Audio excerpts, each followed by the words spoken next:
በጾመ ፍልሰታ በማንኛውም የሱባኤ ጊዜ ከሰው ተለይተን ሱባኤ ለመግባት የምናስብ ከሆነ የተሰወረን መልካም ነገር እንዲገልጥልን ሳይሆን የተሰወረብንን ኃጢአታችንን እንዲገልጥልን ነው መሆን ያለበት። ሚካኤል ነኝ፣ ማርያም ነኝ ወይም ደግሞ ገብርኤል ነኝ ብሎ ቢገለጥም ደግሞ ሰው ማመንም አያስፈልግም። ማመን አያስፈልግም። ላይሆን ይችላል።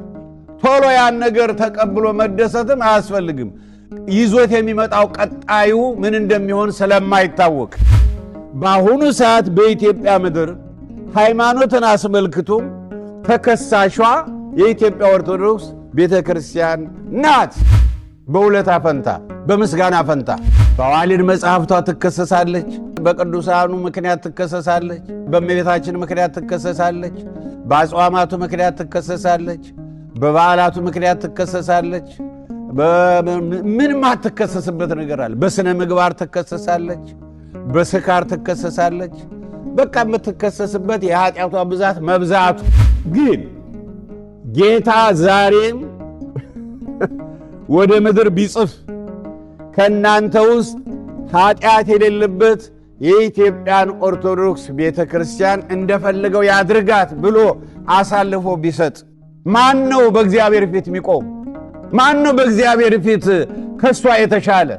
ማን ነው ከሷ የተሻለ ጻድቅ? ማን ነው ከሷ የተሻለ ቅዱስ? ማን ነው ከሷ የተሻለ ቀና? ማን ነው ከሷ የተሻለ ወንጌልን ክርስትናን በሕይወቱ የሚያሳይ?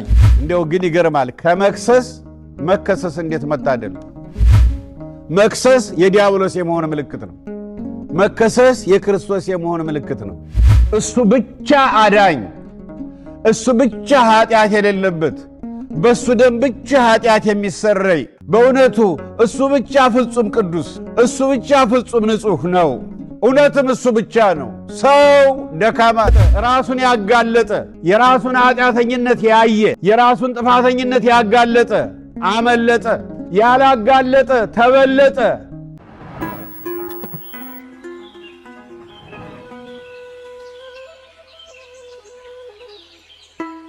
በስመ አብ ወወልድ ወመንፈስ ቅዱስ አሃዱ አምላክ አሜን። ቅዱስ ቅዱስ ቅዱስ እግዚአብሔር ጸባኦት ፍጹም ምሉዕ ሰማያተ ወምድረ ቅድሳተ ስብሐቲከ። በሰማይም በምድር ምሉዕ የሆንክ የጌትነት ክብርህና ምስጋናህ በሰማይና በምድር ምሉዕ የሆነ ፍጹም አሸናፊ የሠራዊት ጌታ ሕያው እግዚአብሔር አምላካችን ሆይ ስለ አምላክነትህ፣ ስለ ፈጣሪነትህ፣ ከሰው አእምሮ በላይ ስለሆነው መለኮታዊ አኗኗርህ፣ ስለ መግቦትህ፣ ስለ ምሕረትህ፣ ስለ ቸርነትህ፣ ስለ አባታዊ ፍቅርህ ክብር ምስጋና ለዘላለሙ ላንተ ይሁን። እግዚአብሔር መንፈስ ቅዱስ ሆይ በእሳት አምሳል ከተገለጥክበት ከበዓለ ሐምሳ ጀምሮ በክርስቶስ ደም የተገኘችውን ቤተ ክርስቲያን ዓለም አቀፋዊቷን አምላካችን ሆይ በእሳት አምሳል ከተገለጥክበት ከበዓለ ሐምሳ ጀምሮ አብም ወልድም በአንተ ሕልዋን ሆነው መሪዋ አስተማሪዋ አንተ ነህ። እግዚአብሔር መንፈስ ቅዱስ ሆይ በቸርነትህ አሁንም በመካከላችን ተገኝተህ በተለመደው አባታዊ ቸርነትህ አንተው ራስህ እንድታስተምረን ቃልህን ምስጢርህን እንድትገልጥልን ቅዱስ ፈቃድህ ይሆንልን። ስለ ቅዱስ ስምህ ስትል አሁን ወደ ተለመደው ጥያቄያችን እንሄዳለን። እሺ፣ ብፁዕ አባታችን ቡራኪው ይድረሰኝ። የዛሬው ጥያቄ በጾመ ፍልሰታ ብዙ ሰዎች ከሰው ተለይተው ሱባኤ ይገባሉ። በዚህ ሱባኤ እመቤታችን ብትገለጽልን በግል ጉዳይ በሀገር ጉዳይ ራእይ ለማየት እንደሆነ ይነገራል። ይህን ነገር እንዴት ያዩታል? ይህን ቢያብራሩልን አባታችን። አዎ ይሄ ነገር ልክ ነው። ጥያቄው ልክ ነው። ብዙ ሰዎች ከሰው ተለይተው የጾመ ፍልሰታን በሌላም ጊዜ ሱባኤ ቢይዙ፣ ለምሳሌ ግን በጾመ ፍልሰታ በብዛት ከሰው ተለይተው ወደ ተለያዩ ቦታዎች በመሄድ ወደ ገዳማት ሊሆን ይችላል፣ ወደ ታላላቅ አድባራት ሊሆን ይችላል። ብቻ ወደ ቅዱሳት መካናት በመሄድ ሱባኤ ይገባሉ። እንዳልከው እኔ ከብዙዎች እንደተረዳሁት እንዲያውም እመቤታችን ብትገለጥልን በግል ጉዳይም በቤተሰብ ጉዳይም በአገር ጉዳይም በቤተ ክርስቲያን ጉዳይም እንዲያውም መልካም ራእይን ቢያሳየን መልካም ህልም ብናገኝ አንድ ብቻ የሆነ የተሰወረ ነገር ተገልጦ ለማየት ነው። ያው እንደው ንስሐን ማሰቡ እንዳለ ሆኖ ማለት ነው። እንዲህ አይነት ነገር አለ፣ እውነት ነው። ግን ይሄ ነገር ትክክል አይደለም። ወደ ሱባኤ ሲገባ በመጀመሪያ መሆን ያለበት የተሰወረችውን እመቤታችን ተገልጣ ለማየት፣ የተሰወሩ ቅዱሳን መላእክትን ተገልጠው ለማየት፣ የተሰወሩ ቅዱሳንን ተገልጠው ለማየት ወይም ደግሞ የማናያቸውን ቅዱሳን መላእክትን እንድናያቸው እንዲገለጡ በመመኘትና በመፈለግ መሆን የለበትም። እንደዚህ ከሆነ አደጋ ነው።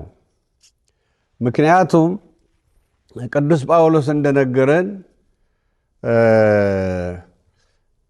ሰይጣን ራሱ የብርሃን መልአክ መስሎ ሊገለጥ ይችላል። እመቤታችንን ተመስሎ ሊገለጥ ይችላል። በደካማ ጎናችን ነው ክፉ መንፈስ ሁልጊዜ የሚገባው። ለምሳሌ እንበል፣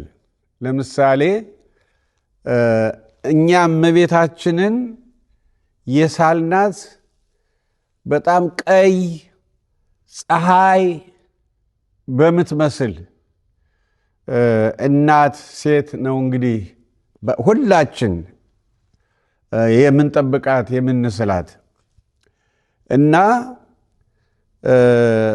በእንደዚህ አይነት ሐሳብና ምኞት ውስጥ ላለ ሰው ልክ እሷን ተመስሎ ቀይ ፀሐይ የመሰለች ሴት ተመስሎ ሊገለጥለት ይችላል። ለዚያ ሰው ተገልጦ ሚስትህ አጥፊህ ናት፣ ፍታት፣ አትሆንህም፣ ባልሽ አጥፊሽ ነው፣ አስወግጁ፣ ፍቺው፣ አይሆንሽም የመሳሰውን የጽድቅ ጠላት የሆነውን ተቃራኒ የሆነውን ነገር ሊናገር ይችላል በእመቤታችን ተመስሎ።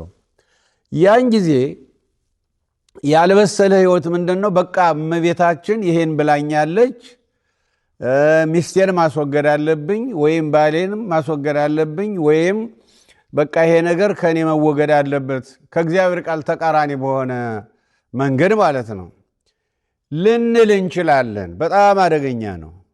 ወይም ለምሳሌ አንዲት በጥቁር ሴት ተመስላ በጥቁር ሴት ተመስላ በህልሟ ከባሏ ጋር የተጣላች ሴት ካለች ወይም ከሆነች እና ልትፈታው አስባ ከሆነ ቃል ኪዳንሽን አታፍርሺ፣ ነግሬሻለሁ፣ ይሄ ነገር የምታስቢው ነገር ጥሩ አይደለም፣ መታረቅ አለብሽ፣ ትዕግስት ያስፈልግሻል ብትላት አሁን ያን በተቃራኒ ነው የምትወስደው። እሷ ያቺ ጥቁር ሴት ወይ ዛር ናት ነው የምትል፣ ወይ ሰይጣን ናት ነው የምትል። ምክንያቱም ጥቁር የሚለውን በአይምሮ የቀረጽነው ሁል ጊዜ ለሰይጣን ብለን ነው። በጥቁር ሰው በጥቁር ሴት ተመስሎ መልካም ነገር ቢነግረን ማናምነው። ደግሞ ፀሐይ በመሰለ ብርሃን በመሰለች ሴት ፀሐይ በመሰለ መልአክ ተመስሎ ሰው ተመስሎ ደግሞ መጥፎ ነገር ቢነግረን ያን እንቀበለዋለን። ከመልአክ ነው ወይም ደግሞ ከእመቤታችን ነው ብለን ይሄ አደገኛ ነገር ነው። እግዚአብሔር መንፈስ ቅዱስ በውስጣችን መኖሩ ጥቅማችን እንዲህ አይነቱን መንፈስ እንድንለይ ነው። መናፍስት ሁለት አይነት ናቸው። ቅዱሳን መናፍስት አሉ፣ ርኩሳን መናፍስት አሉ። ተፈጥሯቸው አንድ ነው። ነገር ግን ርኩሳን የወደቁ ናቸው፣ የኛ አጥፊዎች ናቸው። ቅዱሳኑ ግን ሁልጊዜ የኛ አጋጆችና የኛ ረዳቶች ናቸው። የሆነ ሆኖ ግን በተለይ በሱባኤ ጊዜ አመለካከታችን ማስተካከል ይኖርብናል ለማለት ነው እና ገና ሱባኤ በምናስብበት ጊዜ ወደ ሱባኤ ለመሄድ በምንዘጋጅበት ጊዜ ማሰብ ያለብን የተሰወረውን ኃጢአታችንን እንዲገልጥልን የራሳችን ኃጢአት ለማየት ነው መሆን ያለበት። ምክንያቱም እኛ በእርግጥ የምናውቀው ኃጢአት አለ። የራሳችንን ኃጢአት እኛ ኃጢአት ነው ብሎ የምናምነውን የምናውቀው ኃጢአት አለን። ነገር ግን የማናውቀው ደግሞ ከምናውቀው በላይ ከእግዚአብሔር ቃል ውጭ ሆነ መንፈስ ቅዱስን የሚያሳዝን እግዚአብሔርን የሚያስቀይም በእውነቱ ስንት የተሰወረ ኃጢአት አለብን። ኃጢአት መስሎ የማይታየን አብሮን ያደገ ለምሳሌ እንደ መሃል አይነት አሁን እግዚአብሔርን ሚካኤልን ገብርኤልን ወይም እርግማን በዚያው ያስቀርሽ ጉሮርሽን ይዝጋው እንዲህ አድርግሽ።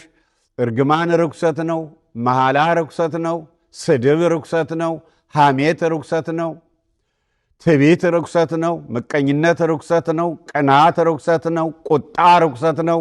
በተለይ ደግሞ በተለይ ቅሬታ ቂም ደግሞ የርኩሰት ርኩሰት ነው። እግዚአብሔር ይቅር እንዳይለን ልቡናችን የምህረት በሩን የሚዘጋብን ነው እና በአጠቃላይ አብረውን ስላደጉ እነዚህ ነገሮች ጨርሰው ኃጢአት መሆናቸውን እስክንረሳቸው ድረስ ደርሰናል።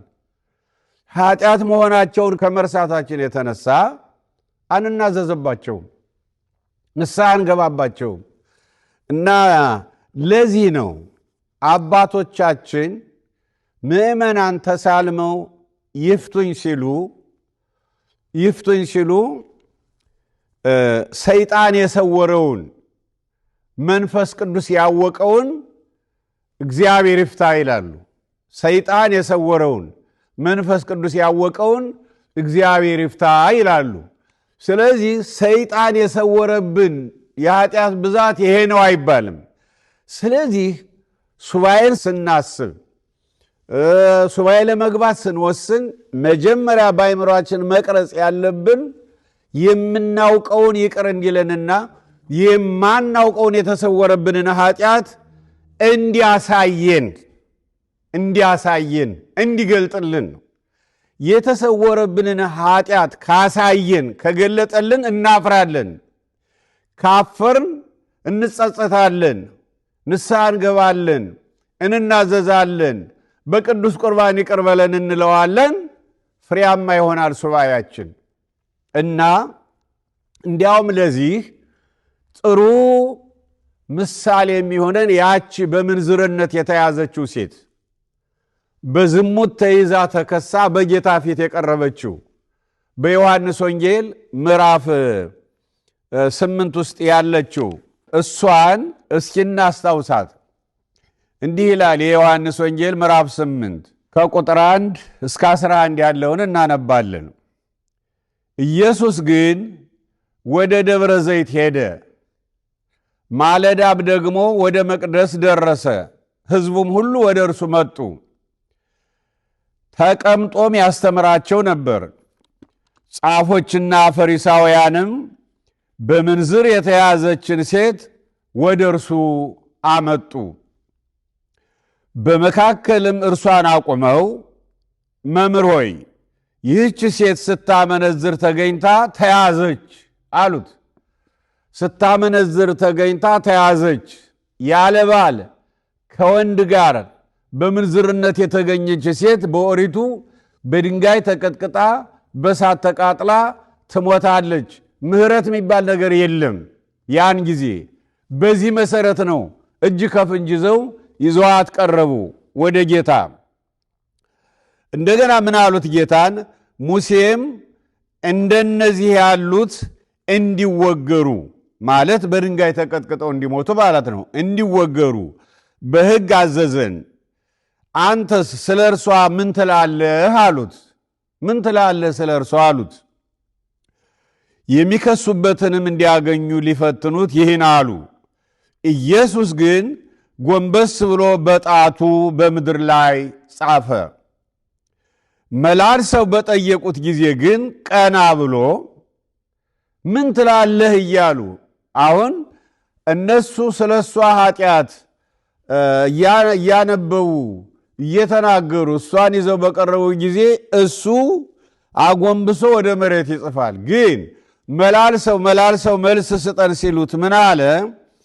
ከእናንተ ኃጢአት የሌለበት አስቀድሞ በድንጋይ ይውገራት አላቸው።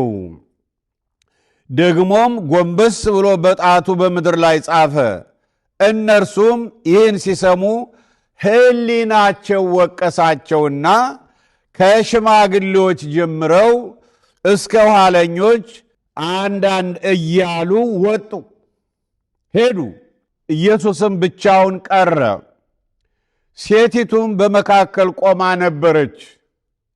ኢየሱስም ቀና ብሎ ከሴቲቱ በቀር ማንንም ባላየ ጊዜ አንቺ ሴት እነዚያ ከሳሾችሽ ወዴት አሉ? አለ። የፈረደብሽ የለምን? አላት። እርሷም ጌታ ሆይ አንድ ስንኳ አለች። ኢየሱስም እኔም አልፈርድብሽም፣ ሂጂ፣ ካሁንም ጀምሮ ደግመሽ ኃጢአት አትስሪ። እነዚህ ፈሪሳውያን ሱባኤ ሳይገቡ 3 ቀን 7 ቀን 2 እንደኛ እንደ ጾመ ፍልሰታ ሱባኤ ሳይገቡ ባላሰቡት መንገድ ጌታን ሊፈትኑ ያችንም ሴት ሊያስገድሉ በምንዝርነት እጅ ከፍንጅ የተያዘች እድሏ በእሳት ተቃጥላ በድንጋይ ተቀጥቅጣ መሞት ነው የነበረ እና አቀረቡለት። ከእናንተ ውስጥ ኃጢአት የለብኝም የሚል ቢኖር እሷን በድንጋይ ቀጥቅጦ መግደል ይችላል ሲላቸው ደነገጡ። እና እንግዲህ ምናልባትም ወደ ምድር አጎንብሶ የሚጽፈው የእነሱን የተደበቀ ነገር ሊሆን ይችላል። ይሄ አስደናቂ ነገር ነው። ሕሊናቸው ወቀሳቸው ነው የሚል ማለት ኃጢአተኝነታቸውን ተረዱ። ለካስ እነሱ ከሷ የባሱ ኃጢአተኞች ናቸው፣ ከሷ የባሱ ወንጀለኞች ናቸው። ምክንያቱም ኃጢአታቸው ተገለጠላቸው። ኃጢአታቸው ሲገለጥላቸው ሊያስገድሏት ያመጧትን ሴት ትተው አፍረው ተመለሱ ነው የሚለው። ያን ጊዜ ኢየሱስ ቀና ሲል ብቻውን ነው፣ ማንም የለም፣ ብቻውን ነው። እውነትም እሱ ብቻ አዳኝ፣ እሱ ብቻ ኃጢአት የሌለበት፣ በእሱ ደም ብቻ ኃጢአት የሚሰረይ፣ በእውነቱ እሱ ብቻ ፍጹም ቅዱስ፣ እሱ ብቻ ፍጹም ንጹሕ ነው። እውነትም እሱ ብቻ ነው። ሰው ደካማ ነው። ከኛ ውስጥ ኃጢአት የለብኝም የሚል ምሮር ውሸታም ነው አለ ዮሐንስ። በእውነቱ ከሰማይ በታች ወደ ሰው ልጆች እግዚአብሔር ተመለከተ። ምናልባት አንዳንድ ጥበበኞች ራሳቸውን ጠብቀው የሚኖሩ ከኃጢአት ነፃ የሆኑ እንዳሉ ብሎ ተመለከተ ይላል ከሰማይ ወደ ሰው ልጆች። ነገር ግን ኩሉ አርየ ወህውረ አለወ፣ ሁሉም በትክክል በድሎ አገኘ። ያልበደለ የለም፣ ኃጢአት የሌለበት የለም። እነዚህ ፈሪሳውያን ሳይጾሙ ሳይሰግዱ ሱባኤ ሳይገቡ ሳይጸልዩ እንዴት ያለ ዕድል ነው ያገኙት? ስለዚህ አሁን እኛ ወደ ሱባኤ ቦታ ስንሄድ የሱባኤን ቀን ስንወስን በተለይም በጾመ ፍልሰታ ያለ አቅም መንጠራራት ጅማትን ይበጥሳል ይባላል። እመቤታችን እንድትገለጥ ወይም መልካም ራእይ መልካም ህልም ለማየት አስቦ ተዘጋጅቶ እኔ ከሌላው የተሻልኩ ነኝ በሚል ራስን በቅድስና አይን አይቶ ዝም ብሎ እንዲያው ከባድ ተስፋ መጠበቅ አደጋ ነው እና ሲኬድ ልክ እነዚህ ሰዎች ይችን በዝሙት የተያዘችን ሴት ከሰው ነው የሄዱ። እኛ ደግሞ ሱባኤ ስንገባ ራሳችን ከሰን መሆን አለበት። ኃጢአተኞች መሆናችንን አውቀን መሆን አለበት። እነሱ እንድትገደል ነው፣ እኛ ግን ራሳችን እንድንገደል ሳይሆን እንዲያድነን። ምክንያቱም የተሰወረውን ኃጢአታችን ካየን ቅድም እንዳልኩት የተሰወረውን ኃጢአታችን ካየን እናፍራለን። ካፈርን እንጸጸታለን፣ ንስሐ እንገባለን፣ ይቅር በለን እንላለን፣ በቅዱስ ቁርባን እንታደሳለን። ስለዚህ ወደ ሱባኤ ሲኬድ የራስን ኃጢአት ለማየት የተሰወረውን ኃጢአት ግለጥልኝ ብለን ሄደን ከዚያ በኋላ ፈቃዱ ሆኖ እመቤታችንም ትገለጥ፣ ቅዱስ ሚካኤልም ይገለጥ፣ ኤልያስም ይገለጥ፣ ሄኖክም ይገለጥ፣ ራሱ መድኃኔ ዓለም ኢየሱስ ክርስቶስም ይገለጥ። የራሱ ነው እሱ፣ ያ የራሱ ነው፣ ያ የራሱ ነው። እሱም ቢሆን ደግሞ ሚካኤል ነኝ ማርያም ነኝ ወይም ደግሞ ገብርኤል ነኝ ብሎ ቢገለጥም ደግሞ እሱ ማመንም አያስፈልግም፣ ማመን አያስፈልግም። ላይሆን ይችላል። ቶሎ ያን ነገር ተቀብሎ መደሰትም አያስፈልግም። ይዞት የሚመጣው ቀጣዩ ምን እንደሚሆን ስለማይታወቅ እና ስለዚህ ወደ ሱባኤ ሲኬድ ለጥያቄ በእውነቱ እንደተባለው በተሳሳተ አመለካከት ሳይሆን እንደነዚህ ሰዎች ኃጢአታችን ቢያንስ ኃጢአታችን አይተን እንድንመለስ፣ ወራዳነታችን፣ ጎስቋላነታችን የራሳችን ኃጢአት እንድናይ ነው። ለምሳሌ የሉቃስ ወንጌል ምዕራፍ 18 እስኪ እንመልከት። የሉቃስ ወንጌል ምዕራፍ 18 ቁጥር 9 ምን ይላል? ጻድቃን እንደሆኑ በራሳቸው ለሚታመኑና ሌሎችን ሁሉ በጣም ለሚንቁ ይህን ምሳሌ ነገራቸው። ባለማወቅ ወደ ሱባኤ ስንሄድ ከሌሎቹ የተሻልን ሌሎችን በመናቅ ራሳችን ለእግዚአብሔር ቅርብ እንደሆን እያሰብን የምንሄድም እንኖራለን። ጥንቃቄ ያስፈልጋል። እንዲህ ሲል ሁለት ሰዎች ሊጸልዩ ወደ መቅደስ መጡ። እንግዲህ ጻድቃን እንደሆኑ በራሳቸው ለሚታመኑና ሌሎችን ሁሉ በጣም ለሚንቁ ይህን ምሳሌ ነገራቸው። እንዲህ ሲል ሁለት ሰዎች ሊጸልዩ ወደ መቅደስ ወጡ። አንዱ ፈሪሳዊ፣ ሁለተኛውም ቀራጭ። በነገራችን ላይ ቀራጭ ማለት በእስራኤል ሕዝብ የተጠላ ያን ጊዜ በሮም ቅኝ ግዛት ስር ስለነበረች እስራኤላውያን የሆኑ ወታደሮች ለሮም ባለስልጣኖች የሚታዘዙ ማለት ነው። ከህዝባቸው ታክስ እየዞሩ ያው ይለቅማሉ፣ ይሰበስባሉ። እነዚህን በጣም ርኩሳን ኃጢአተኞች ብለው ነው እስራኤል የሚያዩዋቸው። እና ምን ይላል? ሁለት ሰዎች ሊጸልዩ ወደ መቅደስ ወጡ። አንዱ ፈሪሳዊ፣ ሁለተኛውም ቀራጭ። ፈሪሳዊው ቆሞ በልቡ ይህን ሲጸልይ እግዚአብሔር ሆይ ይላል፣ እንደ ሌላ ሰው ሁሉ ቀማኞችና አመፀኞች አመንዝሮችም ወይም እንደዚህ ቀራጭ ስላልሆንሁ አመሰግናለሁ። የሚያየው የወንድሙን ኃጢአት ነው፣ አጠገቡ ያለውን። እንደ ቀማኞች፣ እንደ አመፀኞች፣ እንደ ቀማኞች ቀማኛ፣ እንደ አመፀኞች አመፀኛ፣ እንደ አመንዝሮች አመንዝራ ያላደረከኝ አመሰግናለሁ። ይልቁንም እንደዚህ ቀራጭ ያላደረከኝ አመሰግናለሁ። በየሳምንቱ 2 ጊዜ እጦማለሁ፣ ከማገኘውም ሁሉ አስራት አወጣለሁ አለ። ቀራጩ ግን በሩቅ ቆሞ ዓይኖቹን ወደ ሰማይ ሊያነሳ እንኳ አልወደድም። ነገር ግን አምላክ ሆይ አለ ይኸኛው ቀራጩ፣ እኔን ኃጢአተኛውን ማረኝ እያለ ደረቱን ይደቃ ነበር እላቸዋለሁ። ከዚያ ይልቅ ይህ ጻድቅ ሆኖ ወደ ቤቱ ተመለሰ።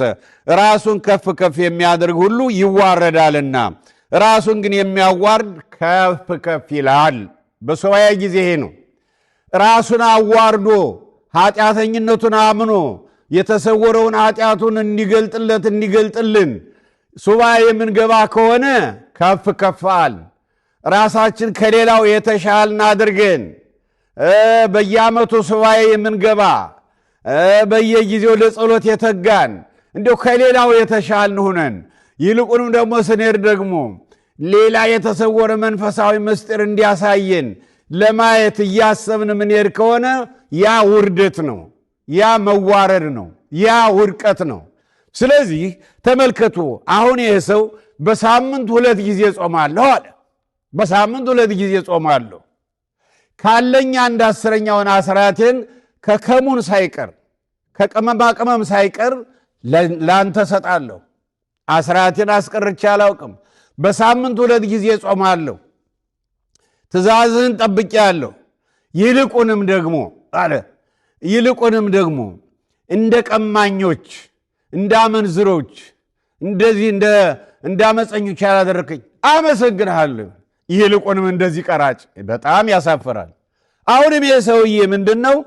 የራሱ ኃጢአት ተሰውሮበታል። አሁን የሚያየው የወንድሙን ኃጢአት ነው። ስለዚህ ይህ ሰውዬ እንዴት ተጎዳል? እነዚያ ወገኖቹ ፈሪሳውያን የራሳቸውን ኃጢአት ለማየት ታደሉ። እነዚያም እኮ ይገርማቸዋል። ይችን በዝሙት የተያዘችውን ሴት እኮ ከሰው ወደ ጌታ የቀረቡት እኮ ልክ እንደዚህ ሰውዬ በሳምንቱ 2 ጊዜ ይጾማሉ። አመፀኞች አይደሉም፣ ቀማኞች አይደሉም፣ አመንዝሮች አይደሉም፣ አስራታቸውን ያወጣሉ። ተመልከቱ። ግን እንደዚያ ሆነው አሁን ራሳቸውን እንደ ጻድቃን ነው የሚቆጥሩ። ለዚህ ነው ይችን ሴት ኃጢአተኛ የረከሰች ብለው ይዘው የቀረቡ። ግን ያን የተሰወረውን ሁሉ ሲገልጥላቸው የእነሱ ዜሮ ሆነባቸው። ያ የኛ የሚሉት መንፈሳዊ ነገር በሙሉ ባዶ ሆነባቸው። ይሄ ሰው ያጣው ዕድል ይሄን ነው። ይሄኛው ኃጢአተኛው ግን ተመልከቱ፣ ወደ መቅደስ ሄዷል ለጸሎት። ተመልከቱ፣ ሱባዔ ገባን በለው። አሁን ሱባዔ ገባን በለው። ይሄን ቀራጭ በሱባዔ እንመድበው። አሁን የሚያለቅሰው ስለ ራሱ ኃጢአት ነው። ኃጢአቱ እየታየው ነው። ስለዚህ በጾመ ፍልሰታ በማንኛውም የሱባዔ ጊዜ ከሰው ተለይተን ሱባዔ ለመግባት የምናስብ ከሆነ መሆን ያለባት አስተሳሰባችን የተሰወረውን መልካም ነገር እንዲገልጥልን ሳይሆን የተሰወረብንን ኃጢአታችንን እንዲገልጥልን ነው መሆን ያለበት። የተሰወረውን ኃጢአታችንን ከገለጠልን ነው ያን ጊዜ ከፈለግነው ምን ደርሶ የፈለግነውን የምናገኘው። አሁን ትልቁ ችግር ይሄ ነው። አሁን ክርስቲያኖች ስንባል አሁን ትልቁ ችግራችን እንደ ቃሉ ሳይሆን እንደ ራሳችን ፈቃድ ነው። የምናየው የራሳችን ኃጢአት ሳይሆን የሌላውን ኃጢአት ነው። በግል ሕይወትም እንደዚህ ነው። የኔን ኃጢአት ሳይሆን የሌላውን ኃጢአት ለምንድን ነው የማየው? ለምንድን ነው በሌላው የምፈርደው? በሌላው የምፈርደው እኮ ከእኔ ይልቅ ያ ሰው ኃጢአተኛ ነው፣ ከእኔ ይልቅ ያ ሰው ወንጀለኛ ነው፣ ከእኔ ይልቅ ያ ሰው ክፉ ነው እያልኩኝ እኮ ነው በሌላው ላይ የምፈርደው። ስለዚህ የራሳችን ኃጢአት ብናይ ኖሮ በምንም አይነት በሌላው ላይ አንፈርድም። ሌላውንም ዝቅ አድርገን አናይም፣ ሌላውንም አንወነጅልም። እና አሁን ለምሳሌ በሀገራችን በኢትዮጵያ ብንሄድ አሁን የኢትዮጵያ ኦርቶዶክስ ቤተክርስቲያን ናት በምንዝርነት የተያዘችው ሴት ምሳሌ። ያን ጊዜ ስች ሴት የተከሰሰችው በአንድ ወገን በፈሪሳውያን ብቻ ነው። ይቺ ቤተክርስቲያን እኮ የከሳሾቿ ብዛት በፖለቲካው ተከሳሽ እንዲያው በየትኛውም በተለያዩ ሃይማኖቶች ተከሳሽ፣ በተለያዩ የፕሮቴስታንቱ ዲኖሚኔሽን በሙሉ ተከሳሽ። አንዳንድ ጊዜ እኛም ራሳችንን እንከሳታለን፣ እኛም ራሳችንን እንጅላታለን። በአሁኑ ሰዓት በኢትዮጵያ ምድር ሃይማኖትን አስመልክቶም ተከሳሿ የኢትዮጵያ ኦርቶዶክስ ቤተ ክርስቲያን ናት። በውለታ ፈንታ፣ በምስጋና ፈንታ በዋልድ መጽሐፍቷ ትከሰሳለች፣ በቅዱሳኑ ምክንያት ትከሰሳለች፣ በእመቤታችን ምክንያት ትከሰሳለች፣ በአጽዋማቱ ምክንያት ትከሰሳለች፣ በበዓላቱ ምክንያት ትከሰሳለች። ምን ማትከሰስበት ነገር አለ? በስነ ምግባር ትከሰሳለች፣ በስካር ትከሰሳለች። በቃ የምትከሰስበት የኃጢአቷ ብዛት መብዛቱ። ግን ጌታ ዛሬም ወደ ምድር ቢጽፍ ከእናንተ ውስጥ ኃጢአት የሌለበት የኢትዮጵያን ኦርቶዶክስ ቤተ ክርስቲያን እንደፈለገው ያድርጋት ብሎ አሳልፎ ቢሰጥ ማን ነው በእግዚአብሔር ፊት የሚቆም? ማን ይሆን? ማን ነው በእግዚአብሔር ፊት ከሷ የተሻለ? ማን ነው ከሷ የተሻለ ጻድቅ? ማን ነው ከሷ የተሻለ ቅዱስ? ማን ነው ከሷ የተሻለ ቀና? ማን ነው ከሷ የተሻለ ወንጌልን ክርስትናን በሕይወቱ የሚያሳይ? እንደው ግን ይገርማል። ከመክሰስ መከሰስ እንዴት መታደል ነው! መክሰስ የዲያብሎስ የመሆን ምልክት ነው። መከሰስ የክርስቶስ የመሆን ምልክት ነው። ከሳሽነት ከሳሹ ነው። የዲያብሎስ ሌላ ስሙ ከሳሹ ነው። ከክርስት መንፈስ ይሰውረን ወገኖች። እያንዳንዳችንም ባል የራሱን ኃጢአት አይደለም የሚያው የሚስቱን ነው። ሲጋጩ ሚስቱን ነው የሚከስ። ሚስት የባሏን ኃጢአት ነው የምታየው፣ ባሏን ነው የምትከሰው። የራሷን ኃጢአት አታይም። ባልም የራሱን ኃጢአት አያይም። ስለዚህ እነዚህ ፈሪሳውያን ተሻሉ። የራሳቸውን ኃጢአት ስላዩ ትተዋት ሄዱ። በእውነቱ ባል የራሱን ኃጢአት ቢያይ ኖሮ፣ የራሱን ጥፋት ለማየት ቢታደል ኖሮ፣ ሚስት የራሷን ጥፋት የራሷን ኃጢአት ለማየት ብትታደል ኖሮ፣ ለካ ኃጢአተኛዋ እኔ ነኝ ብትል፣ እሱ ብለኛው ለካ ኃጢአተኛዋ እኔ ነኝ ቢል፣ ያ ትዳር አይፈርስም፣ ልጆች አይበተኑም። ባልንጀራሞችም እንደዚሁ አንድ ባልንጀራ የራሱን ኃጢአት ካየ የባልንጀራውን አያይም። የባልንጀራውን ካላየ ከባልንጀራው ጋር አይጋጭም፣ ከባልንጀራው ጋር አይጣላም፣ አይለያይም። አሁን የቸገረን የራሳችን ኃጢአት አናይም፣ ነገር ግን የሌላውን ነይም። በፖለቲካውም እንደዚሁ ነው። በፖለቲካውም እንደዚሁ ነው። በፖለቲካውም ስንሄድ፣ በአገር ጉዳይ ስንሄድ እያንዳንዱን የፖለቲካ ድርጅት አስተውሉ። እያንዳንዱን ያው መቼም መከረኛ የብሔር ቋንቋ ተብሎ እንትን ብሏል። የእያንዳንዱን ብሔር ካድሬ ተመልከቱ። የእያንዳንዱን ብሔር ባለስልጣን ተመልከቱ። የእያንዳንዱን አመለካከት ተመልከቱ። አንዱ በሌላው ላይ ነው የሚፈርደው። አንዱ የሌላውን ኃጢአት ነው የሚያወራው። አንዱ ስለ ሌላው ኃጢአት ነው የሚጽፈው፣ ስለ ራሱ አይደለም እንጂ። አሁን ለምሳሌ አማራው የራሱን ጥፋት ለማየት ቢታደል ኖረው፣ ትግራዩ የትግራይ ምሁራን የትግራይ ፖለቲከኞች የራሳቸውን ኃጢአት የራሳቸውን ጥፋት ለማየት ቢታደሉ ኖሮ፣ የኦሮሞ ፖለቲከኞች የራሳቸውን ኃጢአት የራሳቸውን ጥፋት ኢትዮጵያ ከዚህ ለመድረሷ ወደኋላ ለመሄዷ የጥፋት አስተዋጽኦ ያደረኩ እኔም አለሁበት፣ ኦሮሚያውም እንደዚሁ፣ ሶማሌም እንደዚሁ፣ ጉራጌውም እንደዚሁ፣ ሌላውም እንደዚሁ፣ ሁሉም እያንዳንዱ ለካ ለኢትዮጵያ ወደኋላ ማለት ካሰብንበት አለመድረስ አንዱ ጥፋተኛ እኔ ነኝ። ሁሉም የየራሱን ቢያይ ኖሮ እስካሁን ድረስ ኢትዮጵያ የት ደርሳ ነበር? ይህ ሁሉ ደም መፍሰስ የለም፣ ይህ ሁሉ ምስቅልቅል የለም፣ ይህ ሁሉ መፈነቃቀል የለም፣ ይህ ሁሉ ወደ ኋላ መሄድ የለም። የት ደርሰን ነበር?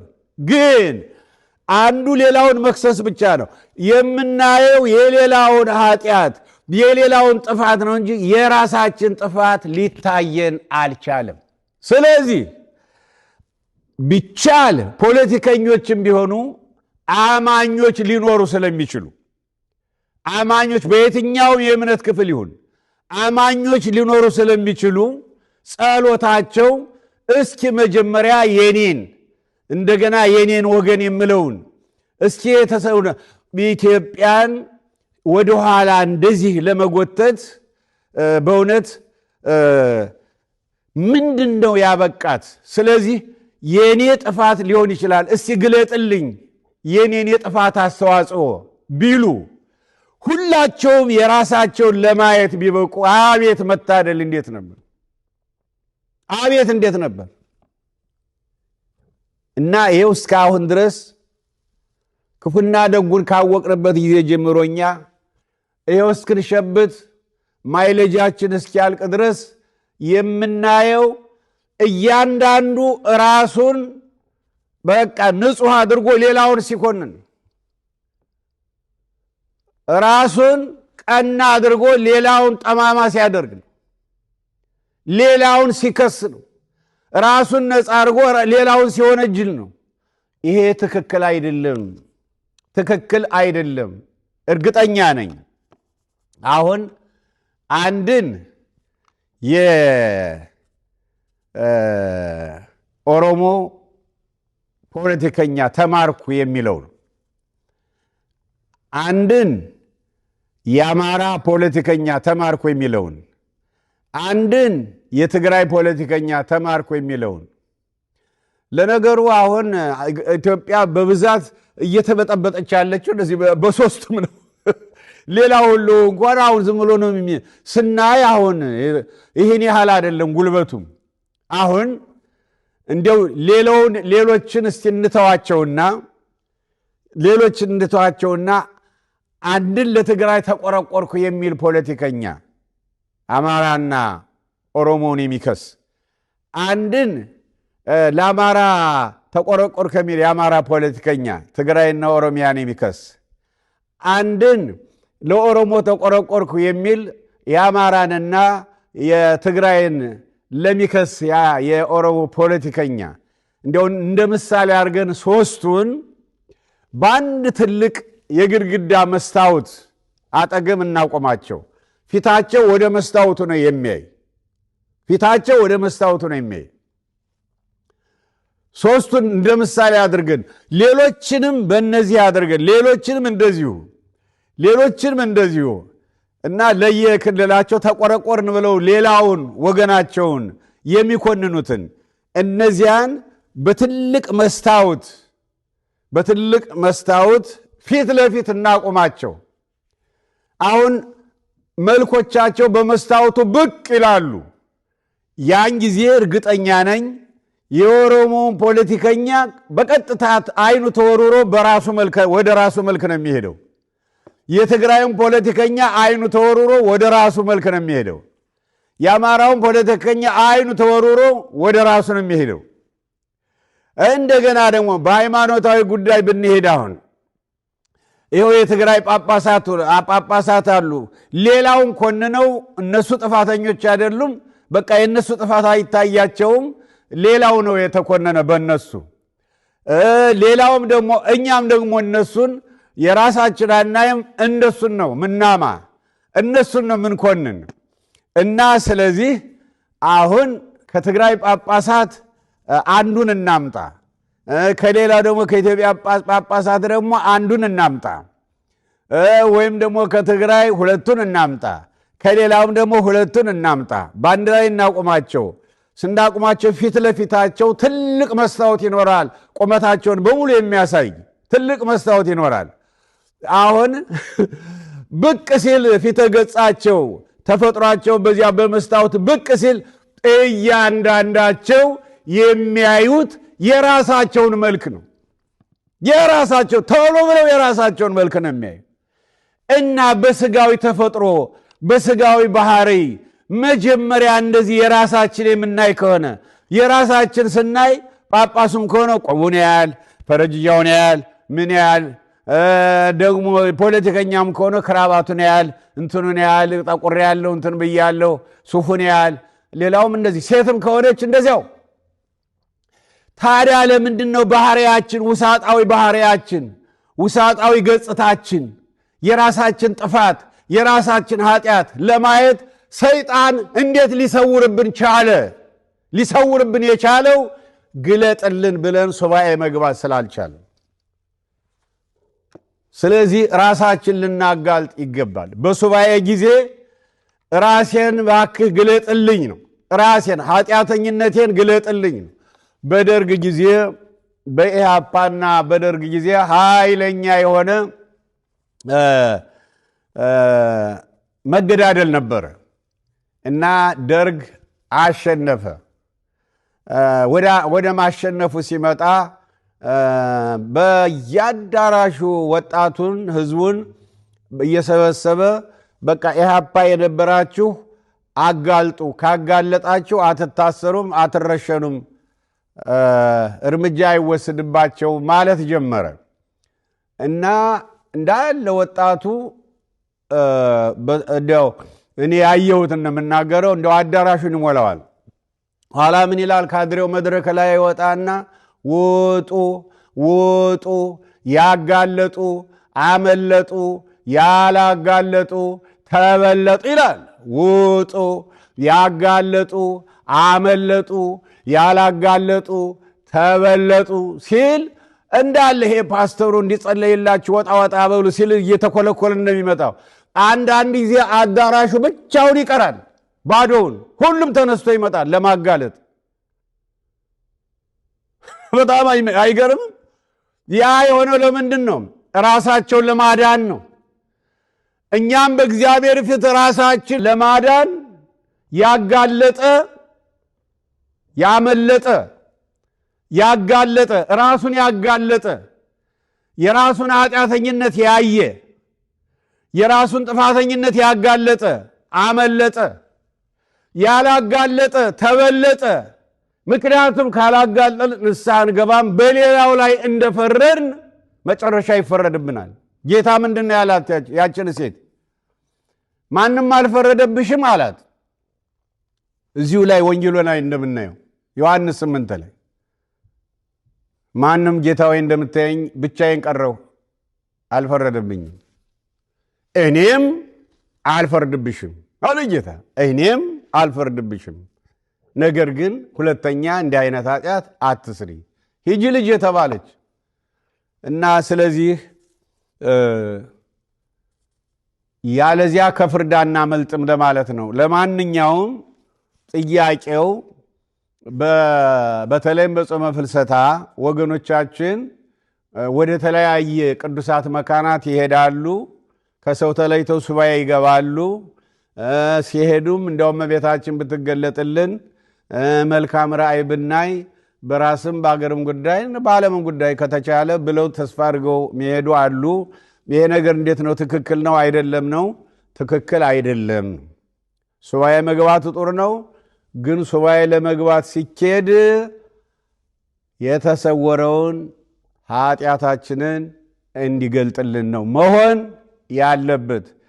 ኃጢአታችን እያየን ከሄን ደግሞ እኛም ደግሞ ንስሐ እንገባለን።